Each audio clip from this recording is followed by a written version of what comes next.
ښه ملګرو موږ څنګه کولی شو چې د کمپیوټر په سکرین باندې ځان ته د پلان لپاره یو نوټس برابر کړو.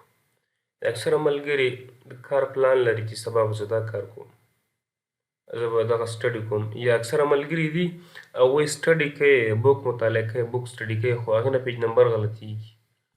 نو سبا چې هغه بوک راخلي بیرته هغې څخه پیج ورک وي، زه تر څو پیج پورې ما سټډي کړې ده. نو هغې لپاره لنډ دغه ښه طریقه دا ده چې موږ کې نوټس څخه کار واخلو، هغې کې موږ پیج نمبر ځان ته نوټس کړو، یاداشت کړو. همدارنګه د کار پلان موږ جوړ کړو چې سبا زه باید څنګه وکړم که نه. نو ډېر ښه طریقه ده. نو رابشئ سرچ دلته به ولیکئ سټیکي نوټس په نامه باندې دی.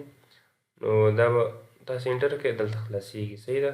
دې کې تاسې د خپل پلان مطابق تللی شئ، څه چې برنامې ځان ته جوړولی شئ. مثلا سهار زه باید څه وکړم، کورنۍ وظیفه زه باید څنګه سرته ورسوم. صحیح ده. پلان جوړ کړئ، کاري پلان.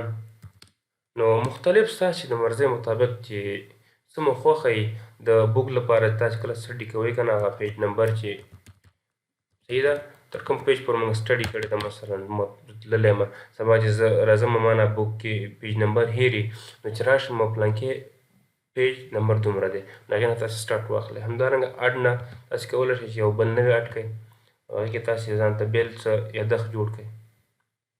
نو ښه طریقه ده او کار ترې واخلئ.